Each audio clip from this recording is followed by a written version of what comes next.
Dear students, welcome. पिछले class में हम लोगों ने डिफरेंट टाइप्स ऑफ पुलिस, उनका मटेरियल, उनके पार्ट्स कौन से होते हैं उनके बारे में जानकारी ली थी। उसके साथ में ही उन पुलिस को कहाँ पे इस्तेमाल में लाया जाता है उसके बारे में जानकारी ली थी। लेकिन पुलिस जो है, ये पुलिस पावर ट्रांसमिशन और मोशन को ट्रांसमिट करने के काम में इस्तेमाल में लाई जाती है। लेकिन ये जानना ज़रूरी है कि वो अकेले इस्तेमाल में नहीं आती है पावर ट्रांसमिशन सिस्टम के अंदर, तो उसके साथ में हम लोगों को दूसरा अलाइड मीडिया भी इस्तेमाल करना पड़ता है। वो होता है रोप या फिर बेल्ट। उसे हम लोग क्या कहते हैं? रोप या फिर बेल्ट। तो ये रोप जो होती है, ये रोप नायलॉन की हो सकती है, कैनवास की हो सकती है, कॉटन की हो सकती है, डिपेंड्स इस्तेमाल के ऊपर, कौन सी जगह पे इस्तेमाल करना है, लोड कितना है उसके ऊपर। अगर हेवी लोड है तो वहाँ पे जो रोप्स होती है उनको ही हम लोग क्या कहते हैं? वायर्स कहते हैं। तो वायर का इस्तेमाल किया जाता है। मेटल की बनी हुई वायर्स को उन रोप के जरिए पुलिस के ऊपर डाला जाता है और उनके थ्रू क्या करते हैं? भार जो होता है उसको लिफ्ट किया जाता है। लेकिन कुछ जगह ऐसी है जहाँ पे वो रोप ड्राइव जो है ये फेल हो जाते हैं। मतलब अगर देखा जाएगा तो इंडस्ट्री में सबसे ज़्यादा इस्तेमाल में जो चीज़ लाई जाती है तो वो होती है बेल्ट्स। अगर हम लोग देखेंगे तो मोस्ट ऑफ ऑल मशीन्स के ऊपर आपको बेल्ट सिस्टम जो है लगी हुई दिखाई देगी। और इन बेल्ट्स को जिसके ऊपर बिठाया गया है वो कौन सी चीज़ होती है? That is known as a pulley. तो पुली के साथ में ये बेल्ट जो होते हैं ये इस्तेमाल में लाए जाते हैं। और जब बेल्ट और पुली का एक कॉम्बिनेशन हो जाता है तो उसी को हम लोग क्या कहते हैं? एक ड्राइविंग सिस्टम कहते हैं। ये पावर ट्रांसमिट करने का काम करती है। तो हमेशा ये ध्यान में रखना है, अकेले पुली जो है ये कभी पावर ट्रांसमिट नहीं कर सकती है। एक तो उसके लिए आपको बेल्ट सिस्टम चाहिए, बेल्ट चाहिए, या फिर रोप या वायर जिसको कहा जाता है वो चाहिए, जिसके थ्रू आप सही तरीके से पावर ट्रांसमिट कर सकते हैं। तो यहाँ पे हम लोग पुली के जरिए या पुली का इस्तेमाल करके और बेल्ट का इस्तेमाल करके पावर को किस प्रकार से ट्रांसमिट किया जाता है और बेल्ट के टाइप्स जो है उनके बारे में देखने वाले हैं। तो ये ध्यान में रखना है कि इंडस्ट्री में अगर देखा जाए तो सबसे ज़्यादा जो सिस्टम इस्तेमाल में लाई जाती है वो होती है बेल्ट और पुली की। जब पुली और बेल्ट को जोड़ा जाता है और उसके थ्रू पावर ट्रांसमिट किया जाता है तो ये बेल्ट और पुली का जो कॉम्बिनेशन होता है उस सिस्टम को क्या कहा जाता है? Belt drive system. बेल्ट क्या है और बेल्ट ड्राइव सिस्टम क्या है उसके बारे में हम लोग इस टॉपिक के अंदर सीखने वाले हैं। तो transmission of power and motion में बेल्ट और बेल्ट ड्राइव की सबसे ज़्यादा इम्पोर्टेंस दी गई है। तो इसके बारे में मैंने आपको पिछले भी क्लास में ये बताया था कि बेल्ट और बेल्ट ड्राइव सिस्टम को किसी भी पावर ट्रांसमिशन सिस्टम के अंदर सबसे ज़्यादा अहमियत क्यों दी जाती है। तो अगर हम लोग देखेंगे कि जो मेन सोर्स होता है पावर का, उससे जब मशीन के दूसरे पार्ट्स तक पावर को ट्रांसमिट किया जाता है तो वहाँ पे मेन सोर्स जो होता है पावर ट्रांसमिशन का, ये बेल्ट और पुली, मतलब जिसको हम लोग बेल्ट ड्राइव सिस्टम कहते हैं, वो होता है। तो ये क्यों दिया जाता है? क्योंकि एक्सेस अगर प्रेशर या लोड मशीन के थ्रू जनरेट किया जाए या ऑपरेशन करते समय जनरेट किया जाए तो उसका इफेक्ट कहाँ पे हो सकता है? पावर प्रोड्यूसिंग एलिमेंट के ऊपर। तो पावर प्रोड्यूसिंग एलिमेंट उसमें कौन सा होता है? तो हमारा मोटर। तो अगर मोटर के ऊपर लोड आ जाए और मोटर अगर वो लोड या मोटर के कैपेसिटी से वो लोड ज़्यादा हो जाए तो वो मोटर जल सकती है, खराब हो सकती है, और जिसका इफेक्ट आपके प्रोडक्शन के लॉसेस के तौर पे आपको मिल सकता है।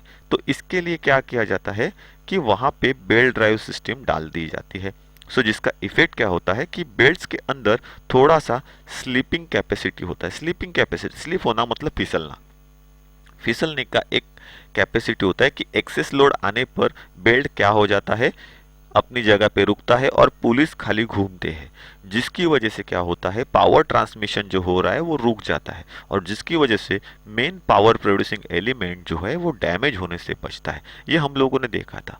सो बहुत सारी जगहों पे ये लोगों को पता नहीं होता है why belt and belt drive systems are used in the power transmission methods और मॉड्यूल्स। सो यहाँ पे हम लोग बेल्ट से रिलेटेड जो भी जानकारी है उनके बारे में थोड़ी थोड़ी इंफॉर्मेशन लेने की कोशिश करेंगे। सो लास्ट टाइम हम लोगों ने पुलिस के बारे में देखा था, लेकिन पुलिस का जो रेशो होता है या रेशो निकाला जाता है, वेलोसिटी रेशो, वो किस तरीके से किस प्रकार से निकाला जाता है उसकी यहाँ पे हम लोग क्या करने वाले हैं, जानकारी लेने वाले हैं। तो उसको मैं थोड़े से समय में इन शॉर्ट तरीके से आपको बताने की कोशिश करने वाला हूँ यहाँ पे। तो यहाँ पे अगर हम लोग देखेंगे तो वेलोसिटी रेशियो ऑफ पुली, पुली का जो वेगानुपात कहा जाता है, वो वेगानुपात निकालने का जो फॉर्मूला है वो फॉर्मूला यहाँ पे दिखाया गया है। जैसे कि एग्जाम्पल के तौर पे अगर हम लोग देखेंगे तो d1 minus d2 is equal to n1 minus n2। So d1 का मतलब क्या है?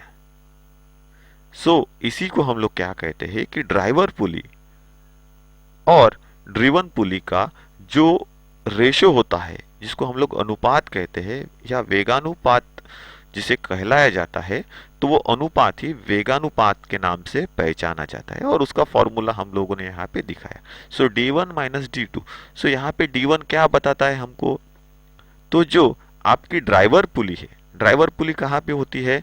जो मोटर के साथ में जुड़ी होती है, that is known as a driver, जो पावर को दूसरे पार्ट्स तक पहुंचाने के लिए लगाई जाती है मोटर के ऊपर। जैसे कि ये यहाँ पे दिखाया गया है मोटर और उसके ऊपर बिठाई गई है बड़ी वाली pulley, that is known as a driver pulley, और उसका स्पीड भी दिखाया गया है, कितना है 90 आरपीएम। और यहाँ पे अगर हम लोग देखेंगे तो डायमीटर उसका कितना दिखाया गया है 600 मिलीमीटर। तो ये क्या हो गया? ड्राइवर पुली। सो D1 का मतलब क्या होता है? तो जो ड्राइवर पुली है उस ड्राइवर पुली का डायमीटर, तो यहाँ पे वो वैल्यू आएगी जो डायमीटर की वैल्यू रहेगी बड़े पुली की या ड्राइवर पुली की। उसके बाद अगर हम लोग देखेंगे तो डिवाइड बाय D2 दिखाया गया है। D2 का मतलब क्या होता है? तो ड्रिवन पुली का डायमीटर, जो ड्रिवन पुली है उसका डायमीटर D2 से दिखाया गया है। तो ड्रिवन पुली कहाँ पे है? यहाँ पे लिखाया गया है ड्रिवन पुली, तो वहां पे आएगा। उसके बाद is equal to N1। N1 का मतलब क्या होता है? तो N जो मैकेनिकल सिस्टम में रिप्रेजेंट करता है किसको? तो आपके आरपीएम को, रिवॉल्यूशन पर मिनट। मतलब ये क्या है? तो जो पुलीज है उनका स्पीड, आरपीएम जिसको हम लोग कहते हैं। तो जो ड्राइवर पुली है उस ड्राइवर पुली का जो आरपीएम है, स्पीड है, वो यहाँ पे क्या होगा? हमें लिखना पड़ेगा, जो यहाँ पे दिखाया गया है 90 आरपीएम। और क्या नहीं दिखाया गया है? तो हमें क्या दिखाया नहीं गया है? तो ड्रिवन पुली जो है उसका आरपीएम नहीं दिया गया है। सो N2। तो जब भी कभी कोई वेलोसिटी रेशियो का फॉर्मूला यहाँ पे दिया जाएगा और हमें एक वैल्यू फाइंड आउट करनी पड़ेगी, तो ये वैल्यू फाइंड आउट करने के लिए हमें इस फॉर्मूले का इस्तेमाल करना है। तो N2 का मतलब क्या है? तो ड्रिवन पुली जो है उस पुली का RPM, it is shown by N2। N क्यों रिप्रेजेंट होता है, किसके लिए रिप्रेजेंट होता है? तो आरपीएम शो करने के लिए। चाहे आपका कटिंग स्पीड का फॉर्मूला फाइंड आउट करना हो, फीड का फॉर्मूला फाइंड आउट करना हो, ओके, तो उसके लिए कटिंग स्पीड फीड का फॉर्मूले में आपको क्या करना पड़ता है? एन का इस्तेमाल करना पड़ता है। एन किसके लिए रिप्रेजेंट होता है? किसी भी मशीन के अंदर एन को रिप्रेजेंट किसके लिए किया जाता है? तो आरपीएम बताने के लिए या फाइंड आउट करने के लिए। इसके बाद अगर हम लोग देखेंगे तो बेल्ट ड्राइव और उसके जो ऑब्जेक्ट्स है उनके बारे में थोड़ी सी यहाँ पे जानकारी जो है वो जानकारी हम लोग लेने वाले हैं। तो यहाँ पे डिफरेंट टाइप्स के बेल्ट ड्राइव्स को क्या किया गया है, दिखाया गया है। ये बेल्ट ड्राइव सिस्टम कैसे फंक्शन करती है वो यहाँ पे दिखाया गया है। तो अगर हम लोग कहे बेल्ट ड्राइव सिस्टम एक ऐसी सिस्टम है जहाँ पे इस बेल्ट ड्राइव को में एक पुली से दूसरे पुली पर पावर को ट्रांसमिट करने के लिए बेल्ट का यूज जो है या इस्तेमाल जो है किया जाता है। बेल्ट को पुली की जो डायरेक्शन है उस डायरेक्शन में पावर को ट्रांसमिट करने के लिए बनाया जाता है। पुली का जो घूमने का डायरेक्शन है उसी डायरेक्शन में पावर को ट्रांसमिट करने के लिए क्या किया जाता है, बेल्ट का इस्तेमाल किया जाता है।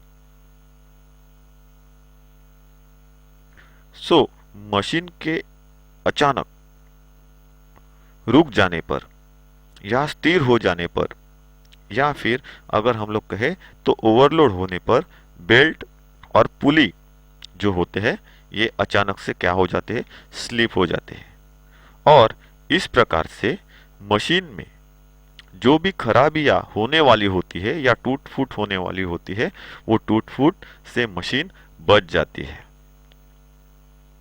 जिसके बारे में मैंने आपको पहले भी बताया है। सो बेल्ट ड्राइव में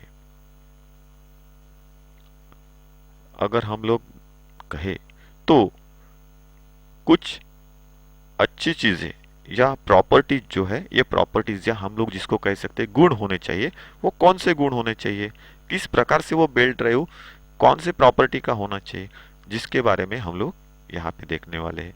सो अगर हम लोग कहे तो पहला जो पॉइंट है वो है कि बेल्ट जो होता है उन बेल्ट्स के अंदर फ्लेक्सिबिलिटी होनी चाहिए, मतलब एक लचीलापन होना चाहिए, वो लचीले होने चाहिए। क्यों? क्योंकि वो टेंशन जो होता है वो टेंशन को एब्जॉर्व कर सके। दूसरा जो है ये बेल्ट की जो पूरी लेंथ होती है या लंबाई जो होती है, ये लंबाई में वो बेल्ट एक समान होना चाहिए।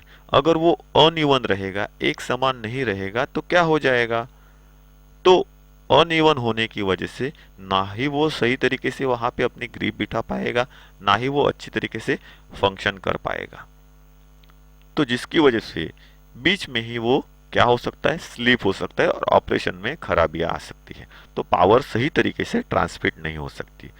तीसरा जो पॉइंट हमें देखना है वो क्या है, तो बेल्ट जो है ये बेल्ट अच्छा होना तो चाहिए, लेंथ वाला अच्छा होना चाहिए, एक समान लंबाई वाला होना चाहिए, उसके साथ में ही बेल्ट जल्दी घिसने वाला नहीं चाहिए। जल्दी घिसने वाला मतलब क्या है कि ये एक फ्रिक्शन से काम करने वाला ड्राइव है, ये फ्रिक्शन होगा तभी ये ड्राइव काम करेगा। अगर वो स्मूथ हो गया, उसका जो सरफेस है जो ग्रिप पकड़ता है वो अगर स्मूथ हो गया तो क्या हो जाएगा, वो सही तरीके से फ्रिक्शनेट नहीं होगा, तो सभी ड्राइव सिस्टम जो है वो सभी drive system, belt drive system अच्छी तरीके से काम नहीं करेंगे, हमेशा वो फिसलता रहेगा पुलिस के ऊपर। जैसे अगर हम लोग देखेंगे तो यहाँ पे पुलिस लगाई गई है, तो यहाँ पे अगर ये बेल्ट स्मूथ हो जाए तो पुली के ऊपर अपनी वो ग्रिप नहीं बिठा पाएगा, और जिसका मतलब क्या है यहाँ पे वो स्लिप होता रहेगा और ये सिस्टम फेल हो जाएगी। तो इसके लिए क्या होना चाहिए कि ये थोड़ा सा कैसा होना चाहिए, रफ होना चाहिए। लेकिन रफ होने की वजह से वो क्या करेगा, अच्छी तरीके से फ्रिक्शन करेगा तो पावर अच्छी तरीके से ट्रांसमिट होगा। तो फ्रिक्शन होने की वजह से बेल्ट का घिसाव जो है ये जल्दी हो सकता है। तो बेल्ट ऐसा होना चाहिए कि जो जल्दी ना घिसे, वेयर आउट ना हो, इस तरीके से उसको मैन्युफैक्चर किया जाना चाहिए। उसके बाद नेक्स्ट पॉइंट जो है वो क्या है, तो बेल्ट का पुली के साथ में फ्रिक्शन कैसे होना चाहिए, अधिक होना चाहिए। फ्रिक्शन अधिक होगा, मैं वही बोला आपको कि अगर फ्रिक्शन अधिक होगा तो बेल्ट जो है ये बेल्ट कैसा होगा, अच्छे तरीके से यहाँ पे अपनी ग्रिप बिठा के पावर को सही तरीके से ट्रांसमिट करने का काम करेगा। अगर ऐसा नहीं है तो क्या हो जाएगा कि बेल्ट जो है ये हमेशा स्लिप होता रहेगा और पावर ट्रांसमिट नहीं होगा।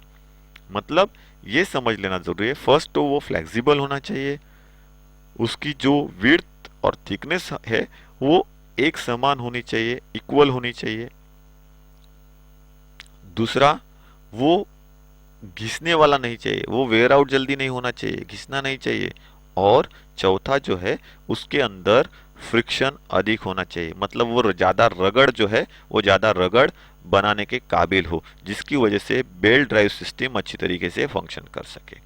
तो ये जो है ये कुछ प्रॉपर्टीज जो है ये बेल्ट ड्राइव सिस्टम के अंदर होनी चाहिए, तभी क्या होगा कि आपका बेल्ट ड्राइव सिस्टम जो है वो सही तरीके से काम कर सकेगा। सो ये जो बेल्ट ड्राइव सिस्टम है उसकी जो प्रॉपर्टीज होनी चाहिए, बेसिक प्रॉपर्टीज हम लोगों ने समझ ली।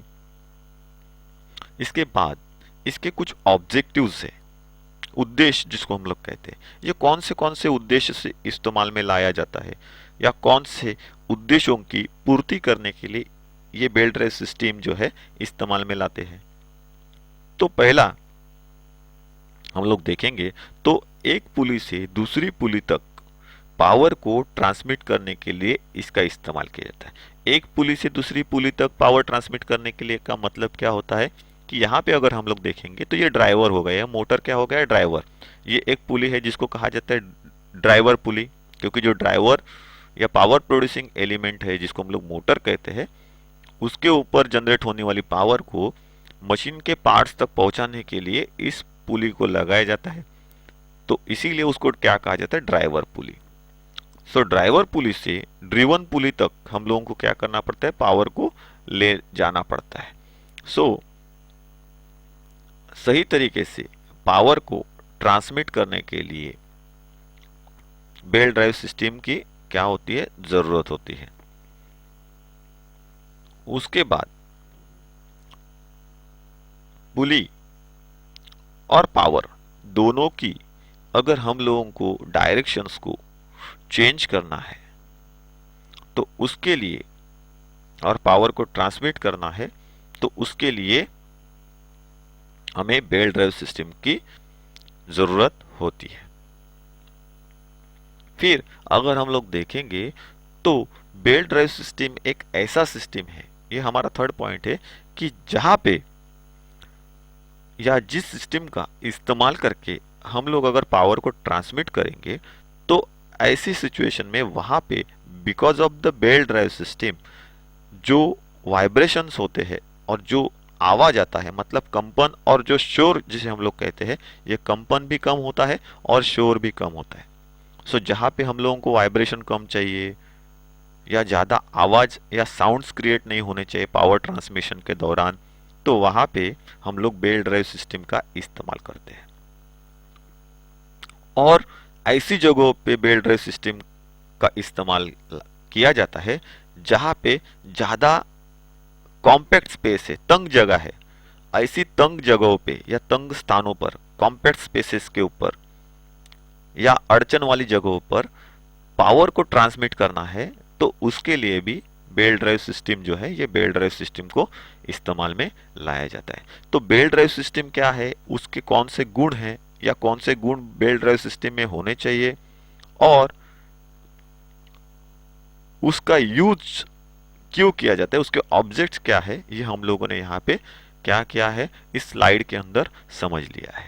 अभी नेक्स्ट जो हमें देखना है वो क्या है, तो terms related to belt drive system. Belt drive system के अंदर या बेल्ट ड्राइव सिस्टम या पुली सिस्टम हम लोग जिसको कहते हैं, पुली ड्राइव या बेल्ट ड्राइव दोनों भी सेम ही दिखाते, तो इसके अंदर कुछ टर्म्स जो होते हैं ये टर्म्स इस्तेमाल में लाए जाते हैं, जैसे कि creep of belt, crowning of belt, resin powder, dressing of belt, slipping of belt, wrapping angles. तो ये टर्म्स क्या है, उन टर्म्स के बारे में हम लोगों को क्या है यहाँ पे समझना है और सीखना है, तभी हम लोग बेल्ट ड्राइव सिस्टम को सही तरीके से इस्तेमाल में क्या कर सकते हैं, ला सकते हैं।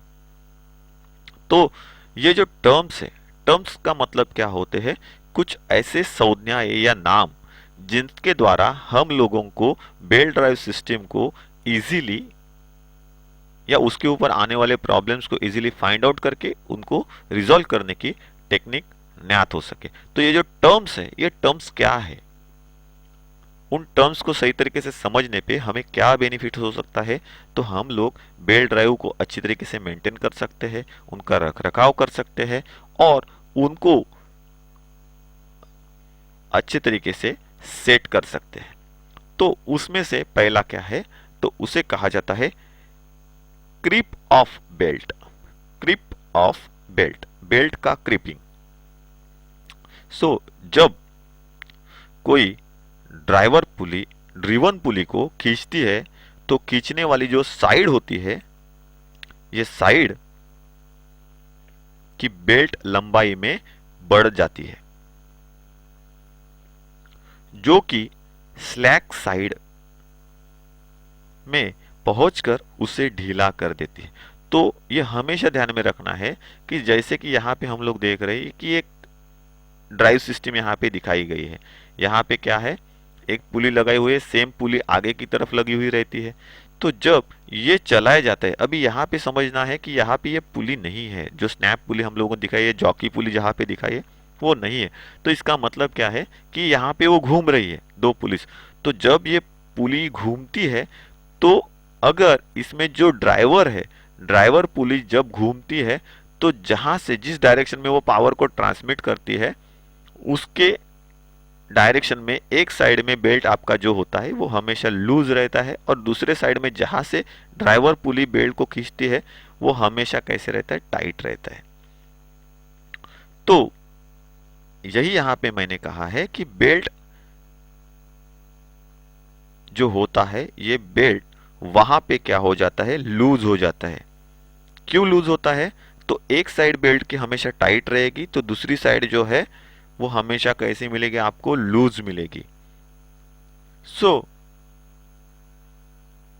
जिसकी वजह से क्या है, बेल्ट ड्राइव सिस्टम के अंदर लोड जो है ये लोड जनरेट होता है। मतलब ये क्या है कि जब बेल्ट ड्राइव सिस्टम के अंदर दो पुलियों के ऊपर हम लोग बेल्ट को लगाते हैं तो उस समय पे उसके अंदर कुछ चेंजेस आते हैं। तो वो किस प्रकार से है, तो उसको मैं यहाँ पे आपको बताने वाला हूँ। तो यहाँ पे अगर हम लोग देखेंगे तो यहाँ पे क्या है, तो ड्राइवर पुली, यहाँ पे क्या है, ड्रिवन पुली। तो अगर हम लोग बात करें ड्राइवर और ड्रिवन पुली की, तो यहाँ पे अगर ये ड्राइवर पुली इस प्रकार से घूम रही है, अगर इस प्रकार से वो घूम रही है, तो ये ध्यान में रखना है कि नीचे वाला जो आपका बेल्ट का साइड रहेगा ये टाइट रहेगा, क्योंकि यहाँ से उसे ड्राइवर पुली खींचेगी और ऊपर की तरफ उसको छोड़ देगी। तो इस समय पे ऊपर का जो साइड रहेगा वो हमेशा कैसा रहेगा, लूज रहेगा, तो नीचे का साइड टाइट रहेगा। अगर ये इस प्रकार से घूम रही है तो ऊपर का साइड जो रहेगा वो टाइट रहेगा, और जहां से उसको छोड़ा जा रहा है वो साइड कैसा रहेगा, हमेशा लूज रहेगा। तो ये ध्यान में रखना है कौन से डायरेक्शन में ड्राइवर पुली चल रही है, बराबर उसी डायरेक्शन से ड्राइवर पुली की तरफ आने वाली बेल्ट की जो साइड रहेगी वो टाइट रहेगी, और ड्राइवर पुली की साइड से ड्रिवन पुली की तरफ जाने वाली बेल्ट की जो साइड रहेगी ये हमेशा क्या रहेगी, लूज रहेगी। सो ये जो बेल्ट की लेंथ के अंदर थोड़े बहुत चेंजेस होते हैं या परावर्तन हम लोगों को जो देखने के लिए मिलता है उसी को हम लोग क्या कहते हैं, क्रीप ऑफ बेल्ट। उसी को हम लोग क्या कहते हैं, क्रीप ऑफ बेल्ट, बेल्ट का क्रीप या क्रीपिंग। सो ज्यादा लोड होने पर बेल्ट के क्रीप में क्या हो जाते हैं, बहुत सारे दोष, जिसको हम लोग क्रीपिंग दोष कहते हैं या क्रीपिंग डिफेक्ट्स कहते हैं, ये डिफेक्ट्स क्या हो जाते हैं या दोष वृद्धि हो जाते हैं, ज्यादा बढ़ते हैं, उनके अंदर बढ़ोतरी आ जाती है, जिसकी वजह से बेल्ट ड्राइव सिस्टम के अंदर या बेल्ट ड्राइव सिस्टम को चलने के लिए क्या हो जाती है, थोड़ी बहुत तकलीफें पैदा हो सकती है। मतलब ये क्या है, जो बेल्ट और पुली का चलना है उसके अंदर क्या हो सकती है, खराबियां पैदा हो सकती है या सही तरीके से वो चल नहीं सकता है। तो इसे सही करने के लिए पुली का सही तरीके से अलाइनमेंट करना और स्पीड का रेशो सही रखना, अगर ऐसा किया जाए तो ये दोष जो पैदा होते हैं बिकॉज ऑफ द क्रीप, हम लोग क्या कर सकते हैं, दूर कर सकते हैं, कम कर सकते हैं। और उसी के लिए टैलो मतलब ही हम लोग कहा जाता है उससे चर्बी, टैलो का मतलब होता है चर्बी। सो टैलो रेजिन जिसको कहा जाता है, चर्बी का रेजिन, ये रेजिन पाउडर वहां पे इस्तेमाल में लाई जाती है। सो टैलो पाउडर जो होती है उस टैलो पाउडर को इस्तेमाल किया जाता है, मतलब जिसे ही हम लोग चर्बी की पाउडर कहते हैं, जो चर्बी से बनी हुई पाउडर होती है या रेजिन पाउडर होती है, उस रेजिन पाउडर को जिसको टैलो के नाम से जाना जाता है उसका वहां पे इस्तेमाल किया जाता है। और क्रीप ऑफ बेल्ट जो है उसको क्रीपिंग अगर ज्यादा हो रहे तो उसे क्या किया जाता है, कम किया जाता है। सो क्रीप ऑफ बेल्ट क्या है ये हम लोगों ने यहाँ पे समझ लिया है। उसके बाद नेक्स्ट जो है उसे कहा जाता है crowning of belt. So creep में क्या होता है, फिसलने के चांसेस बढ़ते हैं। ड्राइव के ऊपर से बेल्ट कभी भी फिसल के दूसरे साइड में जा सकता है, दूसरे उसके ऊपर जाके जो सिस्टम है या पावर ट्रांसमिशन है वो रुक सकता है। तो नेक्स्ट जो हम लोगों को देखना है उसे कहा जाता है crowning of belt. Crowning of belt हम लोगों ने पहले भी पुली के लेसन के अंदर देखा था। तो क्राउनिंग क्या है? सो बेल्ट की क्रीपिंग जो होती है, जिसको ही स्लीपिंग कहा जाता है, because of the creeping sleeping is increased. मतलब क्या है, बेल्ट स्लिप होना चालू हो जाता है because of the creeping. So creeping या स्लीप को कंट्रोल करने के लिए पुली का जो फेस होता है उन फेसेस को क्या किया जाता है, थोड़ा सा कॉन्वेक्स बनाते हैं। पुली का फेस जो होता है उनको क्या किया जाता है, कॉन्वेक्स किया जाता है। और वही कॉन्वेक्स जो होता है क्राउनिंग कहलाता है। That is known as a crowning.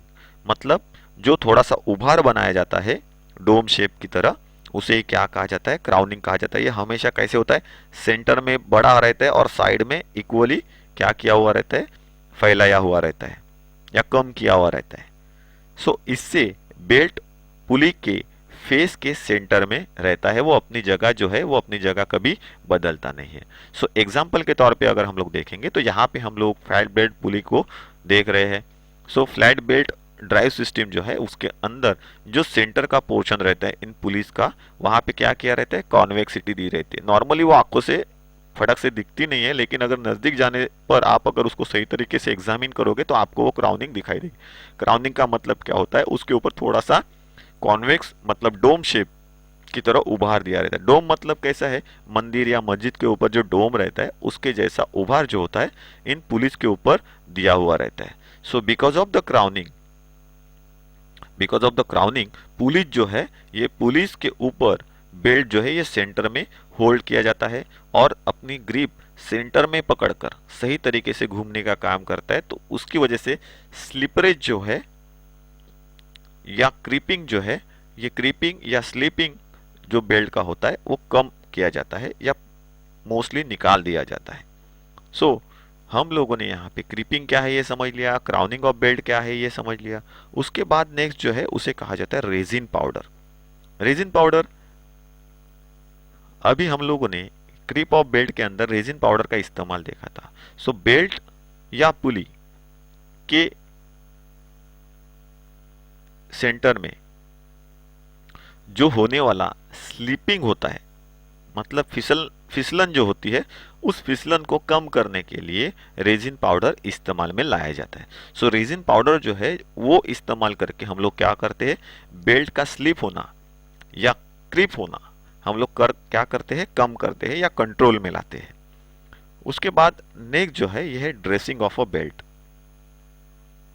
So dressing of a belt क्या है, बेल्ट को ड्रेस करना। जैसे हम लोगों को जख्म होती है तो हम लोग उसको ड्रेसिंग करते हैं, मलहम पट्टी करते हैं, same as it is belt के लिए भी वो की जाती है। कब की जाती है, जब पुली की सरफेस जो है, उस पुली की सरफेस के ऊपर बेल्ट के कंटिन्यूअसली फ्रिक्शन होने की वजह से बेल्ट घर्षण की वजह से क्या हो जाता है, ड्राई हो जाता है, उसके अंदर हीट जनरेट होती है, उसका सरफेस प्लेन हो जाता है, स्मूथ हो जाता है, जिसके वजह से बेल्ट पुली के ऊपर क्या हो जाती है, स्लिप होती है, फिसलती है और वो सही तरीके से ड्राइव काम नहीं करता।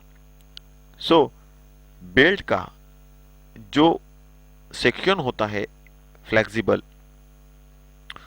जिसकी वजह से हीट और ग्रिप दोनों मिलते हैं। सो ग्रिपिंग की वजह से हीट जनरेट होती है, फिर वो फिसल फिसल के क्या हो जाता है, प्लेन हो जाता है, स्मूथ हो जाता है, फिर उसके बाद उसकी ग्रिप नहीं होती और वो फिसलना चालू हो जाता है। और इसी के साथ में उसके ऊपर हीट की वजह से, हार्ड होने की वजह से क्रैक जो है वो क्रैक आना भी चालू हो जाता है। सो क्रैक से बचने के लिए, फिसलन कम करने के लिए बेल्ट जो है, उन बेल्ट्स को ड्रेसिंग की जाती है। और उस ड्रेसिंग के लिए जिसको हम लोग टैलो रेजिन पाउडर कहते हैं, जो चर्बी से बनी हुई रहती है, ये टैलो रेजिन पाउडर इस्तेमाल में लाई जाती है और बेल्ट्स की ड्रेसिंग की जाती है। तो अलग अलग टाइप्स के बेल्ट्स के लिए अलग अलग टाइप के रेजिन्स का इस्तेमाल, रेजिन पाउडर का इस्तेमाल करते हैं और उसे ड्रेसिंग करते हैं। नेक्स्ट जो है उसे कहा जाता है स्लीपिंग ऑफ बेल्ट और बेल्ट की स्लीपिंग। तो स्लीपिंग ऑफ बेल्ट का मतलब क्या है? अगर ड्राइवर पुली जो है वो ड्राइवर पुली घूम रही है जो कि मोटर के साथ में जुड़ी हुई है, मोटर मतलब पावर प्रोड्यूसिंग एलिमेंट, जिसको ड्राइवर कहा जाता है, और उसके ऊपर बैठने वाली पुली को ड्राइवर पुली कहते हैं। सो ड्राइवर पुली घूमती है या घूमती रहे और ड्रिवन पुली बेल्ट के द्वारा न घूमे, तो वो जो स्थिति होती है उस स्थिति को क्या कहा जाता है? स्लीपिंग कहा जाता है, मतलब फिसलना। ये जो डिफेक्ट है या दोष है, ये बेल्ट के ढीला होने के कारण या लूज होने के कारण उत्पन्न होती है या पैदा होती है। स्लीपिंग पुली तथा बेल्ट के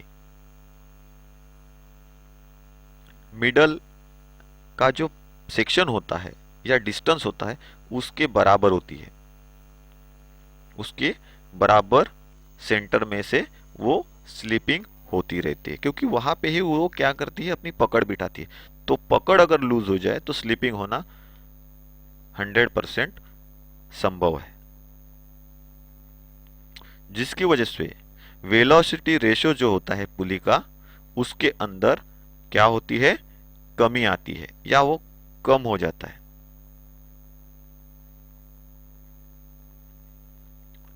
फिर उससे बचने के लिए, स्लीपिंग से बचने के लिए क्या किया जाता है? पुली का जो वेलोसिटी रेशियो है, उस रेशियो को, अगर वो स्लीपिंग हो रहा है तो उसके लिए क्या किया जाता है? जो वेलोसिटी रेशियो है, जिसको हम लोग वेगानुपात कहते हैं, उस वेलोसिटी रेशियो को कम किया जाता है और सही तरीके का अलाइनमेंट दोबारा इस बेल्ट ड्राइव सिस्टम के अंदर मेंटेन किया जाता है और मशीन को चलाया जाता है।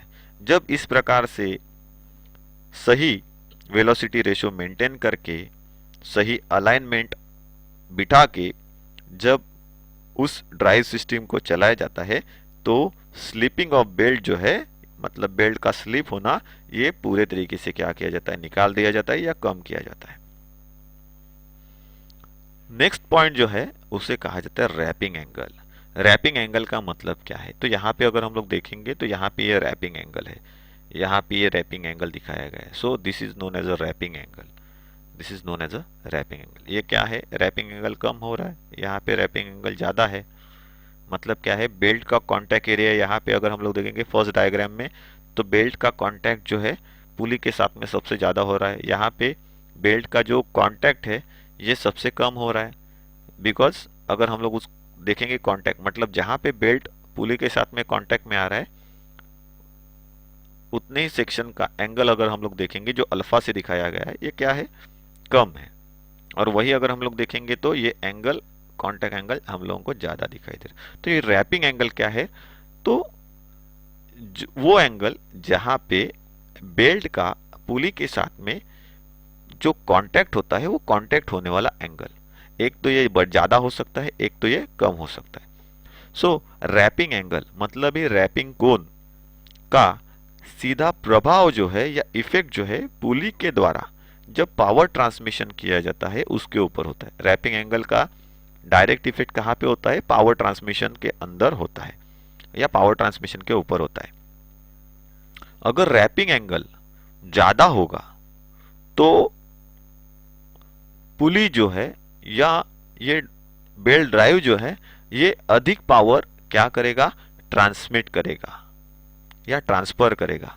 रैपिंग एंगल अगर ज्यादा है, देखो ये रैपिंग एंगल ज्यादा है यहाँ पे, क्योंकि यहाँ पे बेल्ट का कांटेक्ट सबसे ज्यादा हो रहा है, सबसे ज्यादा एरिया पे पुली के ऊपर बेल्ट का कांटेक्ट हो रहा है, जिसकी वजह से पावर सबसे ज्यादा ट्रांसमिट होने का काम होगा। और अगर जो कांटेक्ट एरिया है, अगर सेकंड ड्राइंग में हम लोग देखेंगे तो कांटेक्ट एरिया यहाँ पे कम है, तो कांटेक्ट एरिया अगर कम है, मतलब ये रैपिंग एंगल कम है, तो क्या होगा? पुली कम पावर को ट्रांसमिट करेगी। तो ये हमेशा ध्यान में रखना है कि बेल्ट ड्राइव सिस्टम के अंदर पुली के ऊपर बेल्ट का जो कांटेक्ट होता है, वो कांटेक्ट अगर ज्यादा हो रहा है तो इसका मतलब वो रैपिंग एंगल कैसा है, बड़ा है। अगर कांटेक्ट कम हो रहा है, थोड़े ही डिस्टेंस में पुली कांटेक्ट कर रही है बेल्ट के साथ में, या बेल्ट बहुत ही कम कांटेक्ट कर रहा है पुली के साथ में, that is known as a less contact angle और लेस रैपिंग एंगल। कम डिग्री का वो रैपिंग एंगल है, जिसकी वजह से पावर कम ट्रांसमिट होगा, और रैपिंग एंगल ज्यादा है तो पावर ज्यादा ट्रांसमिट होगा। सो रैपिंग एंगल जो होता है उसके अंदर बढ़ोतरी करने के लिए, रैपिंग एंगल जो होते हैं उनको बढ़ाने के लिए पुली ड्राइव सिस्टम के अंदर या उसके मिडल के अंदर हम लोग क्या करते हैं, जॉकी पुली का इस्तेमाल करते हैं। तो जॉकी पुली क्या है उसके बारे में हम लोगों ने पुली ड्राइव सिस्टम में पहले ही सीखा था कि बेल्ट ड्राइव में एक छोटी सी क्या की जाती है, पुली लगाई जाती है, और जो बेल्ट के टेंशन को बढ़ाने का काम करती है। तो ये पुली ड्राइव क्या करती है, जॉकी पुली क्या करती है, बेल्ट का कांटेक्ट एरिया पुली के ऊपर बढ़ाती है, क्योंकि वो थोड़ा सा प्रेशर देके उसको दबा के रखती है। वो भी फ्रीली घूमती है, लेकिन बेल्ट के ऊपर का टेंशन वो बढ़ा के रखती है, जिसकी वजह से उसका कांटेक्ट एरिया यहाँ पे बढ़ जाता है। सो यहाँ पे क्या किया गया है, जो स्नब पुली बताया गया है that is known as a jockey pulley. तो वहां पे जॉकी पुली इस्तेमाल करते हैं, और उसका कांटेक्ट एरिया मतलब संपर्क क्षेत्र जो है, यह संपर्क क्षेत्र को क्या किया जाता है, बढ़ाया जाता है। तो संपर्क क्षेत्र का बढ़ना मतलब ये रैपिंग एंगल का बढ़ना, जो रैपिंग एंगल यहाँ पे दिखाया गया है, देखो यहाँ पे रैप एंगल करके दिखाया है, तो ये रैप एंगल इस तरीके से ज्यादा बड़ा हुआ हमको मिलता है। और बिकॉज ऑफ दैट क्या हो जाता है, बेल्ट ज्यादा कांटेक्ट करके पुली के ऊपर चलता है, सो जिसकी वजह से अच्छे तरीके से भी पावर ट्रांसमिशन होता है, स्लिपरेज भी कम होता है, और प्लस हम लोग क्या कर सकते हैं, ड्राइव सिस्टम को अच्छी तरीके से चला सकते हैं। सो जो स्लैक साइड होती है, उस स्लैक साइड के ऊपर भी हम लोग क्या करते हैं, because of the jockey pulley हम लोग क्या करते हैं, कंट्रोल करते हैं, उसका कांटेक्ट एरिया बढ़ाते हैं। ओके, और जिसकी वजह से स्लाइड जो होती है स्लैक साइड, वो भी कैसे हो जाती है, स्लैक ना रहते हुए वो भी टाइट साइड की तरह बन जाती है, और जिसकी वजह से पावर ट्रांसमिशन अच्छी तरीके से होता है। तो यहाँ पे हम लोगों ने बेल्ट ड्राइव सिस्टम के अंदर इस्तेमाल में आने वाले जो टर्म्स है, जैसे कि creep of belt, crowning of belt, resin powder, dressing of belt, slipping of belt and wrapping angle, इनके बारे में अच्छी तरीके से जानकारी ली है। नेक्स्ट जो है उसे कहा जाता है सिलेक्शन ऑफ बेल्ट। बेल्ट का इस्तेमाल हम लोगों ने देखा, बेल्ट ड्राइव क्या है ये समझ लिया, लेकिन हमें जो जानना है वो अभी किस तरीके से बेल्ट का सिलेक्शन किया जाता है, किस तरीके से उसको चयन किया जाता है, या हम लोग उसको किस तरीके से चयन कर सकते हैं, ये जानना जरूरी है।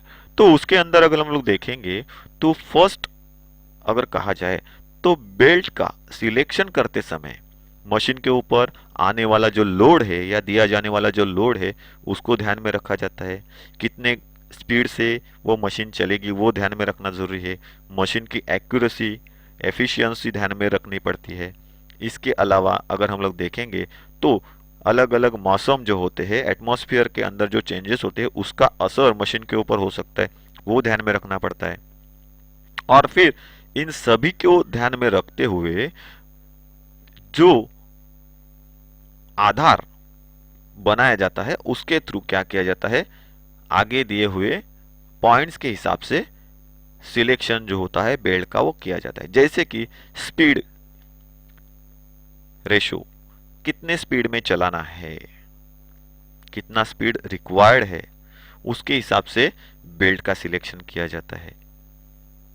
सेकंड है डिस्टेंस बिटवीन द सेंटर्स, एक पुली से लेके दूसरे पुली तक की जो दूरी है उसके हिसाब से बेल्ट को सिलेक्ट किया जाता है, या बेल्ट ड्राइव सिस्टम को सिलेक्ट किया जाता है या इस्तेमाल में लाया जाता है।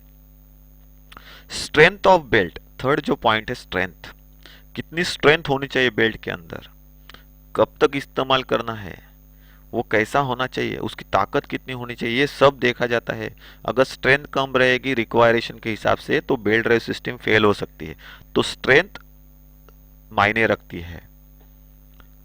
उसके बाद नेक्स्ट जो है उसकी कॉस्ट, इस्तेमाल कैसा है, कहाँ पे करना है, उसके हिसाब से सही मूल्य का, सही कीमत का बेल्ट का सिलेक्शन करना जरूरी है।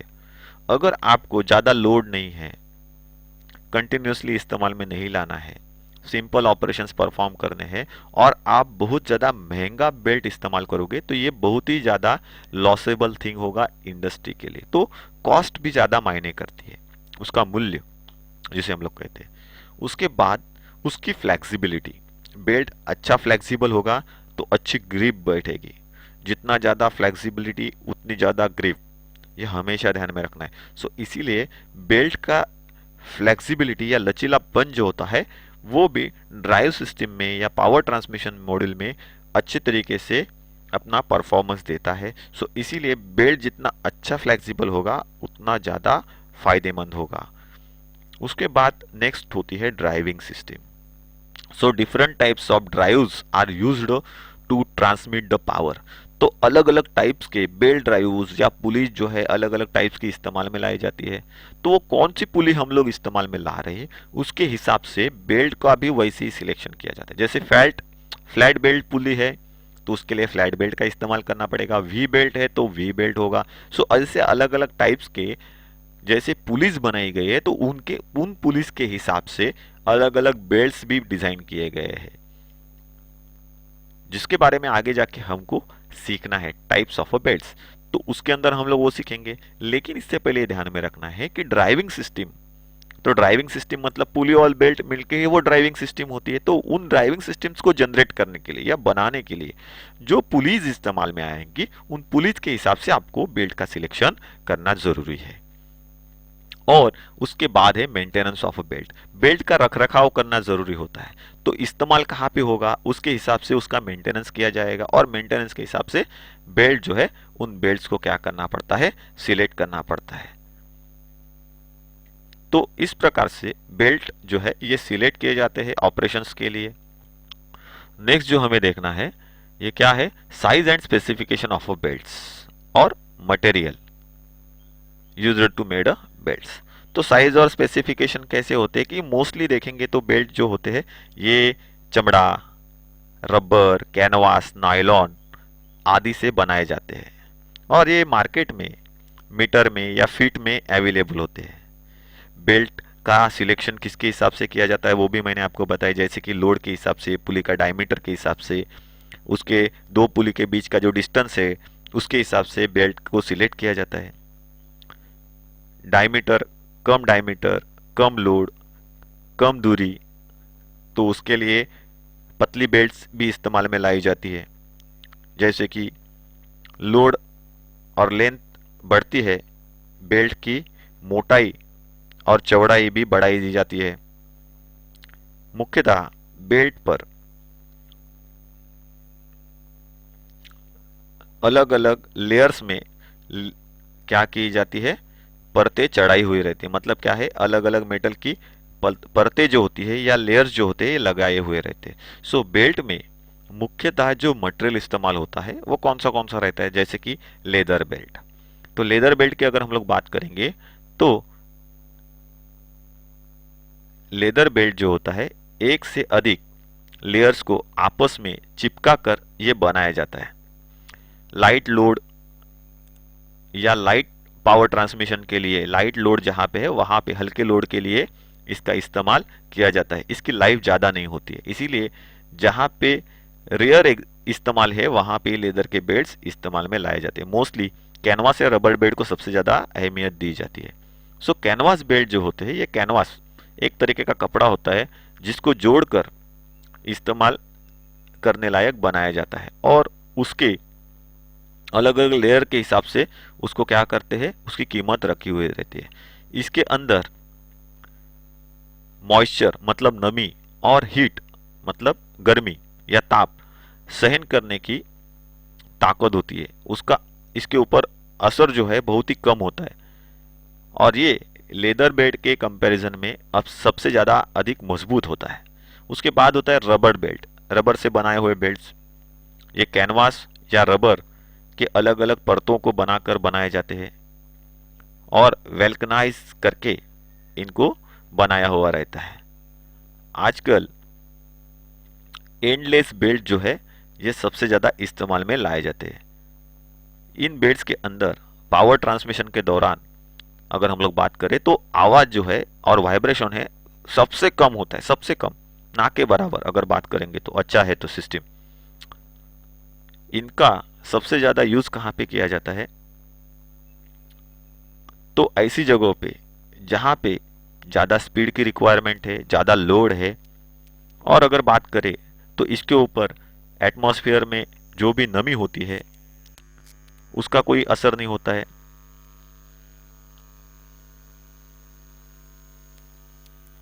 लेकिन अगर ऑयल और ग्रीस उस जगह पे लगा हुआ है तो ऐसी जगह पे ये फेल हो सकता है।